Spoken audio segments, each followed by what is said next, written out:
नमस्कार, आर्या न्यूज देख रहे हैं आप और मैं आपके साथ अलका सिंह। बुलेटिन की शुरुआत करते हैं और सबसे पहले बात करते हैं उत्तर प्रदेश के मुख्यमंत्री योगी आदित्यनाथ की। उत्तर प्रदेश के मुख्यमंत्री योगी आदित्यनाथ ने पूर्व प्रधानमंत्री पंडित नेहरू पर तुष्टीकरण की राजनीति का आरोप लगाया है। कहा है कि देश अभी तक उससे उबर नहीं पाया है। उन्होंने कहा कि स्वतंत्र भारत में पहली सरकार में मंत्री के रूप में नेहरू सरकार ने तुष्टीकरण की राजनीति पर चलकर जिन त्रासदियों से देश उबरने का प्रयास कर रहा है, तब उन्हीं संकटों को जबरन देश पर लादने का प्रयास किया। वहीं श्यामा प्रसाद मुखर्जी ने खुद को कैबिनेट से अलग कर भारतीय जनसंघ की स्थापना और उसके प्रथम अध्यक्ष के रूप में अपनी सेवाएं दी। सरकार से उनके मतभेद कई बार देखे गए। डॉक्टर श्यामा प्रसाद ने देश के लिए किए गए उनके योगदान को कभी भूला नहीं जा सकता।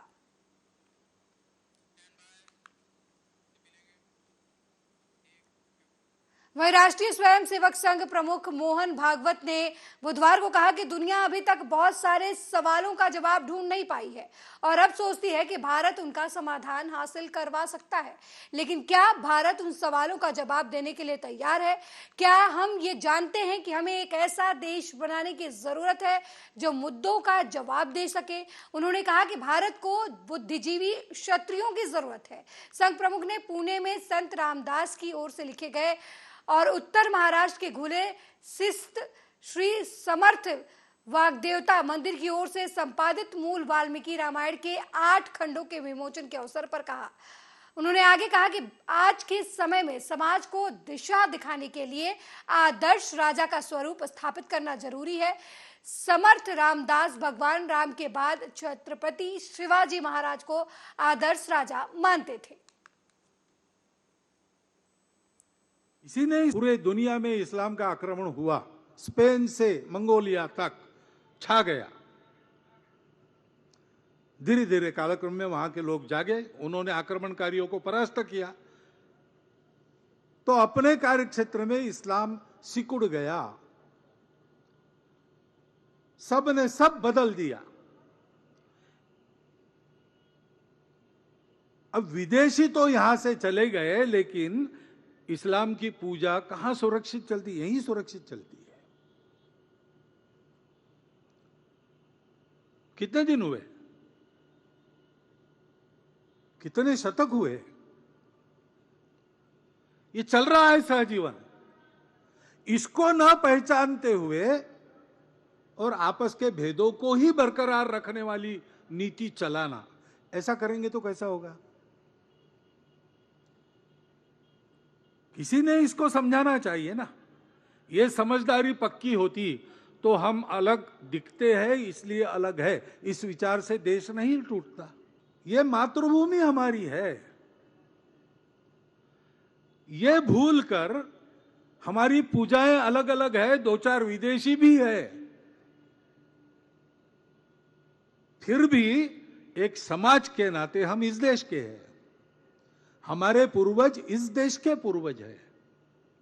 इस वास्तविकता को क्यों हम स्वीकार नहीं कर पा रहे हैं? हमारी जो विशिष्टता है, विविधता है, वो हमारे अलगाव का कारण बनती नहीं, बाकी दुनिया में बनती है। लेकिन हमारे देश में प्राचीन समय से सबको समन्वय के साथ साथ चलाने वाली संस्कृति विद्यमान है। अपने देश की एकता, अखंडता, एकात्मता को कायम रखना ये हम सबका प्रयास होना चाहिए। और अगर उसमें कुछ कमी है तो सबने मिलकर ठीक करना चाहिए। केवल दोषारोपण से काम थोड़ी चलने वाला है। लेकिन ऐसा होता हुआ दिखाई देता है।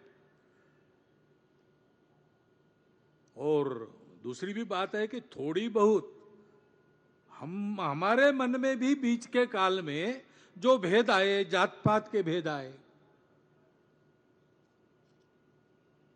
पंथ संप्रदाय को लेकर भेद आए, कुछ संप्रदाय बाहर से आए, उनके लाने वाले जो बाहर से थे उनके साथ हमारी लड़ाइयां हुई। लेकिन अब वो बाहर वाले तो चले गए, सब अंदर वाले हैं। तो उन बाहर वालों का संबंध भूलकर इस देश में रहना, और अभी भी वहां के प्रभाव में यहां जो लोग हैं वो बाहर वाले नहीं, वो अपने ही है, ये समझ के उनके साथ व्यवहार करना, अगर उनके सोचने में कोई कमी है तो उनका योग्य प्रबोधन करना हम सबकी जिम्मेवारी है। सुप्रिया सुले ने अजीत पवार पर जमकर हमला किया है। उन्होंने कहा है कि वो अपने पापा के बारे में कुछ नहीं सुन सकती। उन्होंने कहा कि ये वही बीजेपी है जो एनसीपी को नेचुरली करप्टेड पार्टी कहती थी। वहीं इस दौरान बीजेपी पर हमला बोलते हुए सुप्रिया सुले ने कहा कि बीजेपी सबसे भ्रष्ट पार्टी है। आईच झालाय असं टीव्ही वाले म्हणतात। मी कधी आरोप करत नाही आणि मी कधी करणारही नाही। माझ्या वाचनात आणि ऐकण्यात आता आलं की काही लोकांचं म्हणणं आहे की काही लोकांचं वय झालंय, त्याच्यामुळे त्यांनी फक्त आशीर्वाद द्यावे। का बरं आशीर्वाद द्यावे? रतन टाटा साहेबांपेक्षा 3 वर्षांनी मोठे आहेत। आजही टाटा ग्रुप पोटतिडकीनी लढतात आणि सगळ्यात मोठा कुठला ग्रुप आहे आज देशात? टाटा ग्रुप आहे। रतन टाटांचं वय काय? 86। त्याच्यानंतर सिरम इन्स्टिट्यूट घेतलं का नाही इंजेक्शन? सायरस पुनावालाचं वय काय? 84। साहेबांचे आणि पाटील काकांचे वयाचे आहेत, एका वर्गात होते सगळे। किती? 84। त्याच्यानंतर अमिताभ बच्चन, किती वय? 82। आज कुठली जाहिरात लागताना सगळ्यात पॉप्युलर नाम कोण आहे? अमिताभ बच्चन। वय किती? 82। त्याच्यानंतर इंग्रजी वाल्यांना माहिती आहे वॉरेन बफेट। अरे सबसे देखो तो फारूक अब्दुल्ला साहेबांपेक्षा 3 वर्षांनी मोठे आहेत। मला विचारलं अरे क्या हो रहा है एनसीपी में? मतलब अंकल ऐसे ऐसे हो रहा है। अरे लड़ मैं तो शरद से 3 साल बड़ा हूं, मैं लड़ रहा हूं शरद को बोल मेरे तरह तू भी लड़ ले। अरे एजीचा नंबर जिद्द पाहिजे, आशीर्वाद तर आहेतच। आईच झालाय असं टीव्ही। वहीं शरद पवार आज दिल्ली में पार्टी की राष्ट्रीय कार्यकारिणी की बैठक के लिए पहुंच रहे हैं। दिल्ली में एनसीपी प्रमुख शरद पवार के आवास के बाहर पोस्टर लगाए गए हैं। पोस्टर में लिखा गया है, सच और झूठ की लड़ाई में पूरा देश शरद पवार साहब के साथ है और भारत देश का इतिहास है कि इसमें कभी धोखा देने वालों को माफ नहीं किया है। शरद पवार।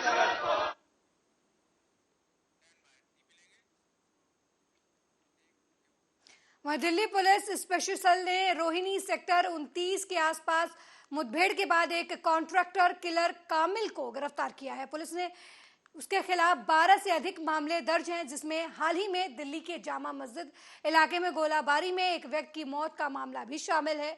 कामिल के पास से एक पिस्टल बरामद हुई है। पूछताछ लगातार जारी है।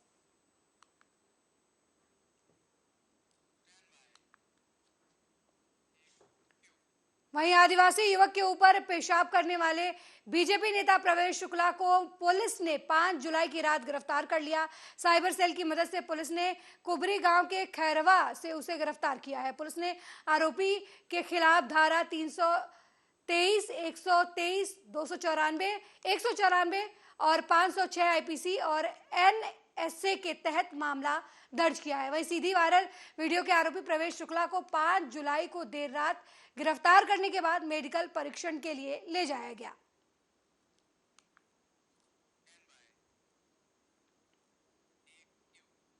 वहीं मध्य प्रदेश के मुख्यमंत्री शिवराज सिंह चौहान गुरुवार को भोपाल में सीधी पेशाब कांड के पीड़ित आदिवासी दशरथ रावत से मुलाकात की और उनका पैर धोकर पूजा की। मुख्यमंत्री शिवराज सिंह चौहान ने मुलाकात कर ये वीडियो सोशल मीडिया पर वायरल किया। वहीं मध्य प्रदेश के सीधी जिले में प्रवेश शुक्ला नाम के एक व्यक्ति ने आदिवासी समुदाय से जुड़े दशरथ रावत पर पेशाब किया था। इस मामले का वीडियो सोशल मीडिया पर वायरल होने के बाद मुख्यमंत्री शिवराज सिंह चौहान ने पुलिस को रासुका के तहत मामला दर्ज करने का निर्देश दिया था।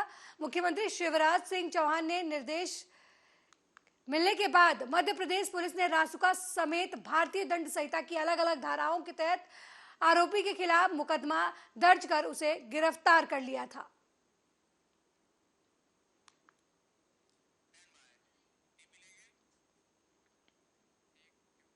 वहीं देश की राजधानी दिल्ली में सटे गुरुग्राम और हरियाणा के नूंह जिले में हरियाणा सरकार जल्द ही दुनिया की सबसे बड़ी जंगल सफारी को विकसित करने की तैयारी में है।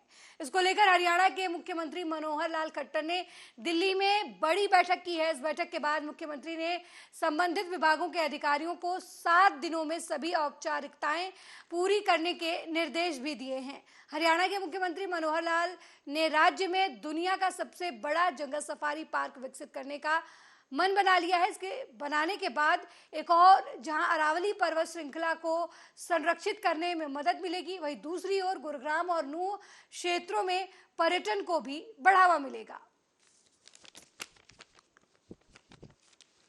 जो प्लानिंग है जंगल सफारी की चल रही है, जंगल सफारी के विषय में लेकर के केंद्र सरकार की ओर से भी जो MOEF के अधिकारी होते हैं उनके साथ और हमारे टूरिज्म डिपार्टमेंट और हमारा जो फॉरेस्ट डिपार्टमेंट, उनको सबको लेकर के कई जो पेंडिंग इश्यूज हैं उसके ऊपर चर्चा होती है।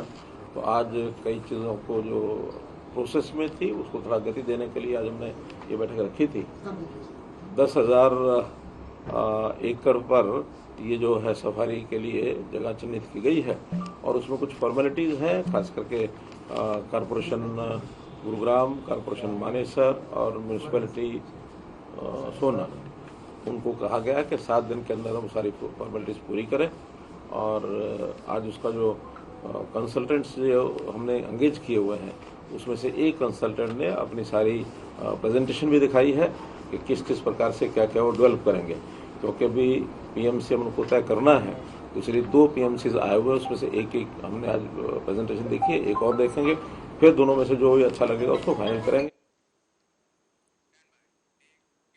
वहीं दिल्ली के उपराज्यपाल दिल्ली सरकार के अलग अलग विभागों में सलाहकार और फेलो के रूप में कार्यरत 437 लोगों की सेवा समाप्त करने के बाद CM अरविंद केजरीवाल ने सख्त नाराजगी जाहिर की है। उन्होंने अपने एक ट्वीट में कहा कि LG का यह आदेश दिल्ली सरकार और उनकी सेवाओं को पूरी तरीके से गला घोट देगा। मुझे नहीं पता कि ये सब करके LG को क्या हासिल होगा। मुझे उम्मीद है कि सुप्रीम कोर्ट इसे तुरंत रद्द कर देगा। दरअसल दिल्ली की आम आदमी पार्टी की सरकार ने अलग अलग विभागों से जुड़े बोर्ड, आयोग और कमेटियों में 437 लोगों को fellow, associate fellow, adviser, deputy advisers, specialist, senior research officers और कंसल्टेंट के पदों पर नियुक्त किया था। पद के हिसाब से इन लोगों को 60,000 से 2,65,000 रुपए प्रति माह के हिसाब से भुगतान किया जा रहा था। LG के आदेश के बाद इन लोगों की सेवाएं तत्काल प्रभाव से समाप्त हो गई हैं। इन लोगों की सेवा समाप्त होने का सीधा असर दिल्ली सरकार के कामकाज पर होगा। यही वजह है कि दिल्ली के मुख्यमंत्री ने LG VK सक्सेना के आदेश को दिल्ली सरकार और उनकी सेवाओं का गला घोटने वाला करार दिया है।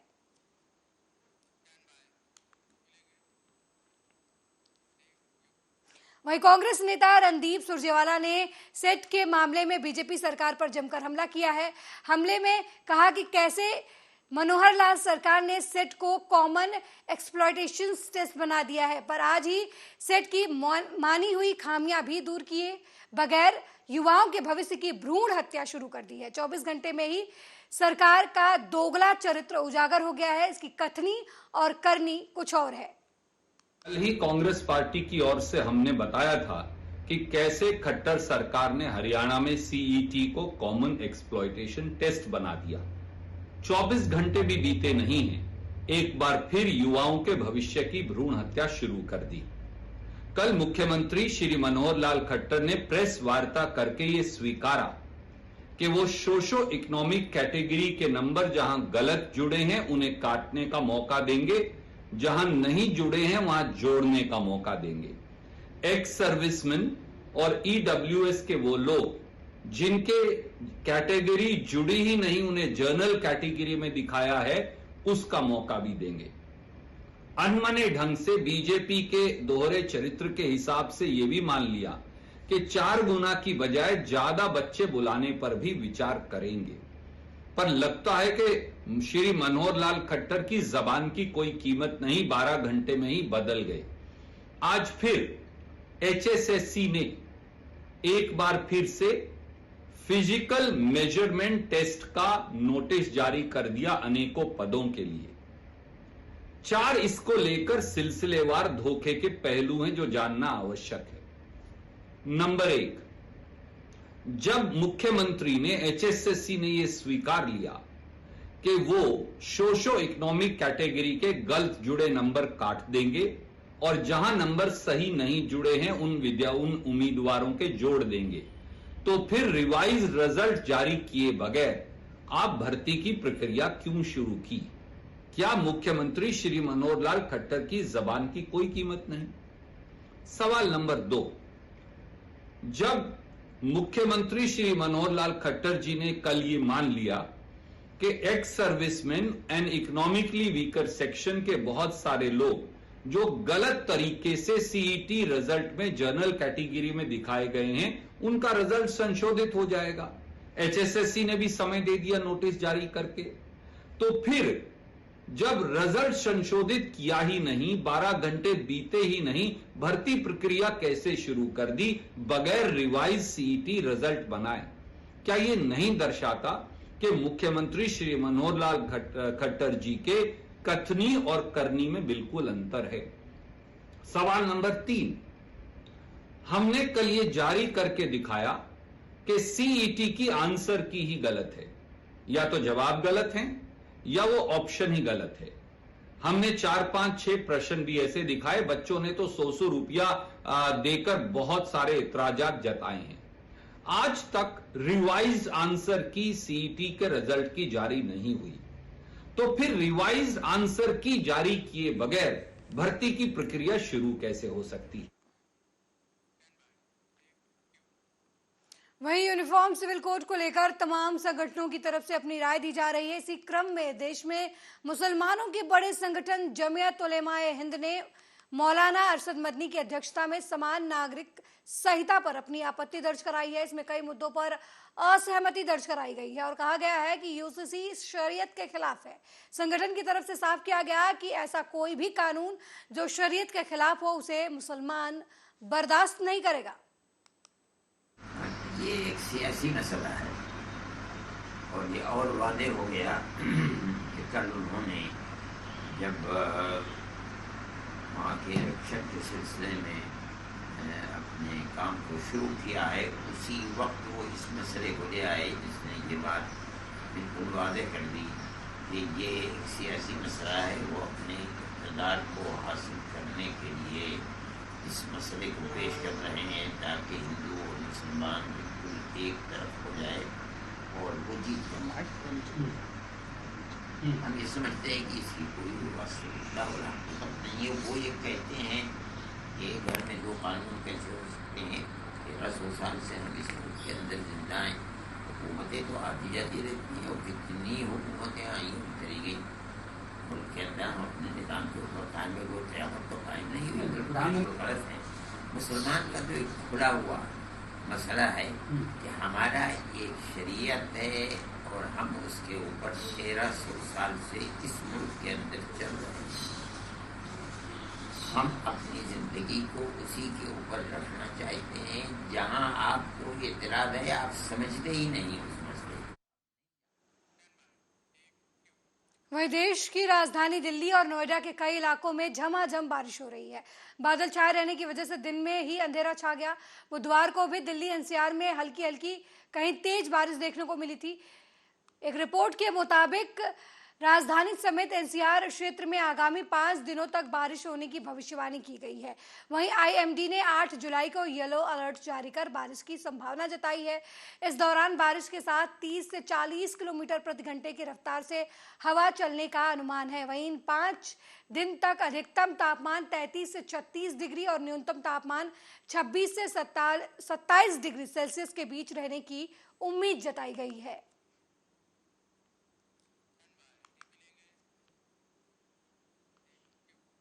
वहीं गाजियाबाद के ट्रांस इंडियन थाना शालीमार गार्डन में बीती रात 30 तारीख को दिन दहाड़े सर्राफा व्यापारी रिजवान की दुकान में हुई लूट की घटना का पुलिस ने अब खुलासा किया है। डीसीपी विवेक कुमार यादव ने बताया कि बीती 30 तारीख को शालीमार गार्डन थाना क्षेत्र के डीएलएफ क्षेत्र में स्थित सर्राफा व्यापारी रिजवान अहमद की दुकान से 2 अज्ञात व्यक्तियों ने असलहा के दम पर ज्वेलरी और रुपए की लूट की घटना को अंजाम दिया था।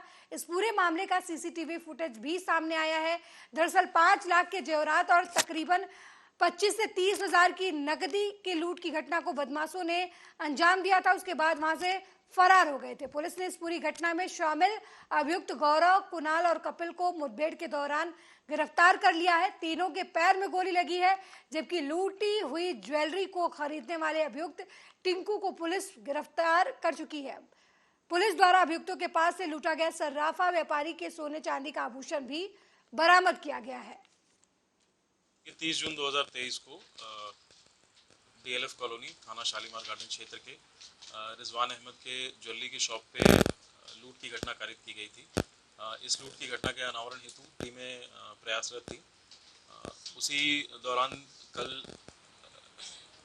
फवारा चौक पे चेकिंग के दौरान, जिसमें थाना शालीमार गार्डन और स्वाट टीम इत्यादि द्वारा चेकिंग करी जा रही थी संदिग्धों की, 3 संदिग्ध बाइक से उनकी तरफ आ रहे थे और इनको देख के वो चकमा देकर भागने की कोशिश करे।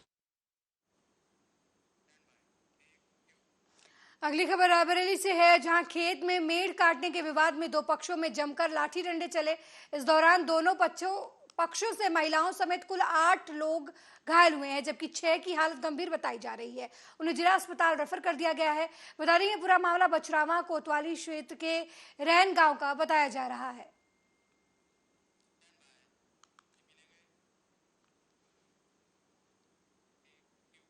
वहीं जमीन पर कब्जे को लेकर प्रॉपर्टी डीलरों के 2 गुटों में जमकर मारपीट हुई। दोनों गुटों में जमकर लाठी डंडे और ईंट पत्थर भी चले। वहीं इस हमले में कई लोग घायल हो गए।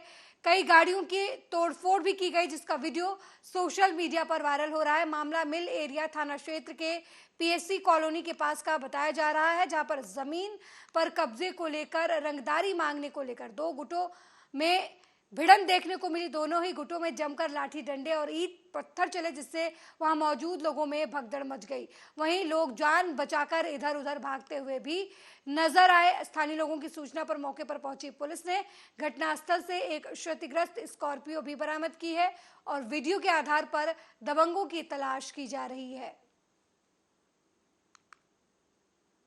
हम एक लोग विकल में उनके साथ प्लाटिंग का काम करते हैं, तो ये हमसे रंगदारी डेली मांग रहे हैं। कौन रंगदारी मांग रहा है, क्या नाम है? गुप्ता है और अजोले गुप्ता, उनके लड़के अंकित गुप्ता, ये 3 लोग थे। और तो पहली बार इनको 50,000 रुपये ऑनलाइन दिया, उसका स्क्रीनशॉट हमारे पास। फिर इन्होंने करीब 1 लाख रुपए, 1-1.5 लाख रुपए इस तरह करके 1-1.5 लाख रुपए इन्होंने हमसे 5 लाख रुपए और ले लिया।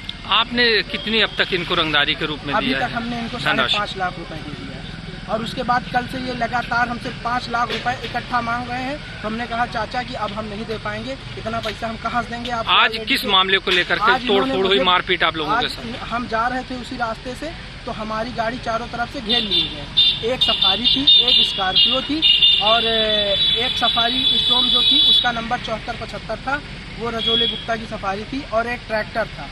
मेरी स्कॉर्पियो चारों तरफ से घेर लिए गए। और कितने लोग रहेगी? ये हमको बुलाए। कौन लोग थे? आंसू लाला, छोटू यादव, बाकी अन्य लड़के उनके साथ हैं। कितने लोग रहे होंगे लगभग? वो रहे 25-30 लोग। पहचानते हैं सबको? हाँ, 10-12 लोगों को पहचानते हैं। किस चीज से थे वो? वो गाड़ी से थे, पिस्टल है, लाठी डंडा लेके। आप पे जो हमला हुआ है किस चीज से हुआ है? लाठी डंडों से। वहीं रायबरेली में करंट की चपेट में आने से युवक की दर्दनाक मौत हो गई। मामला गुरबख्शगंज थाना क्षेत्र के दुनियापत गांव का है, जहां पर रमेश कुमार नाम के युवक को उस वक्त करंट लग गया जब वो सुबह उठने के बाद पंखा बंद करने के लिए बटन को ऑफ करने गया। तभी करंट की चपेट में आने से युवक गंभीर रूप से घायल हो गया।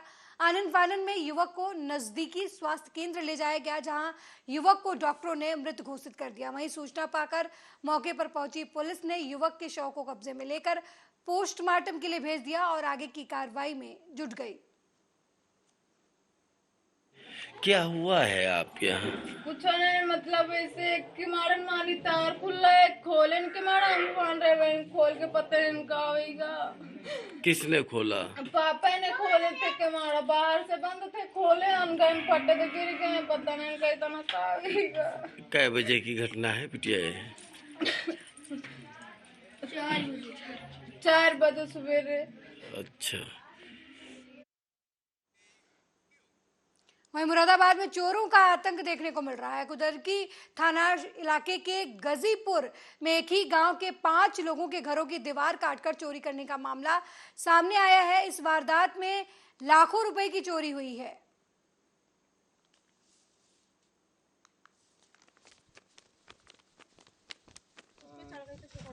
खड़ी हो जाओ ऐसे। इसका मतलब ये भी काटा था क्या?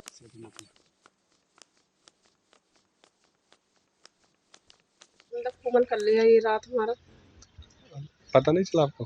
ना हमें पता नहीं चला, हमें सुबह पता चला। हम तो सो गए थे वैसे जाइए भी, पर हम अंदर को न भरे, हमने सुबह देखा। तो ये कटा हुआ देखा? हाँ कटा हुआ देखा हमने। तो कुछ मिला नहीं उन्हें? क्या है इसमें? न मतलब कुछ पूरा ये खोल ना पाए तो लोग, मतलब ये कुआं चल रहे थे बराबर में। जाग गए लोग? हाँ जाग गए। कितने गांव में कितनी जगह चोरी हुई है? 4-5 जगह हुई है। अच्छा, पहले भी चोरी? हम सो रहे थे सब, और बाहर से अंदर से ताला लगा हुआ था। बाहर से ताला लगा हुआ था, अंदर से कुमल करा, पीछे से 25 से। कितना सामान चला गया? तीर कमान गए बच्चों के और तोड़े गए हैं, और तवीजी गई है, और बड़े बड़े इंसान की बाली है, और 2 जोड़ी दुनिया है। कितने का सामान होगा लगभग? सामान तब यही है, बता दिया मैंने तुम्हें, लगभग होगा। हम खबर कानपुर देहात से है, जहां गुजरात से लाखों की चोरी करने वाले अंतर्राज्यीय गिरोह के 4 सदस्यों को कानपुर देहात की पुलिस ने गिरफ्तार कर लिया है। दरअसल सूचना पर जिले की स्वाट टीम और थाना मूसानगर पुलिस ने गुजरात पुलिस के साथ मिलकर गिरोह के 4 सदस्यों को गिरफ्तार किया है। वहीं पुलिस ने आरोपियों के पास से 22 लाख रुपए, चोरी के जेवरात, सोने के सिक्के, मोती और पत्थर भी बरामद किए हैं। और एसओजी टीम गुजरात के पुलिस के साथ संयुक्त रूप में एक जॉइंट ऑपरेशन करते हुए एक अच्छी सफलता हम लोगों ने पाया है। दिनांक 29 और 23 रात्रि को यहाँ पे श्री कार्तिक पुत्र भरत भाई, वानावाला निवासी 145 हिना बंगले, थाना अल्तान, सूरत सिटी से कुछ आभूषण चोरी हुए थे। उसके संबंध में लीड लेकर हमारी टीम जो है और गुजरात टीम संयुक्त रूप से थाना मूसानगर से 4 अभियुक्तों को, मतलब जो विवेचना में जो प्रकाश में आए अभियुक्तों को गिरफ्तार किए थे। वहीं रायबरेली में नहर में नहाने गए 10 साल के बच्चे की पानी में डूबने से मौत हो गई। बच्चे की मौत से परिवार में कोहराम मच गया है।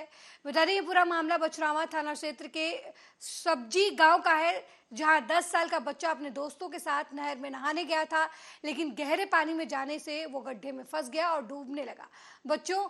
बच्चे को डूबता हुआ देख उसके साथी जोर जोर से चिल्लाने लगे, जिससे सुनकर पास के खेतों में काम कर रहे किसानों ने बच्चे को बचाने के लिए नहर में छलांग लगा दी। काफी देर बाद बच्चे को नहर से बाहर निकाला गया, लेकिन तब तक बच्चे की मौत हो चुकी थी। हालांकि मौके पर पहुंची पुलिस ने शव को कब्जे में लेकर पोस्टमार्टम के लिए भेज दिया और आगे की कार्रवाई में जुट गई।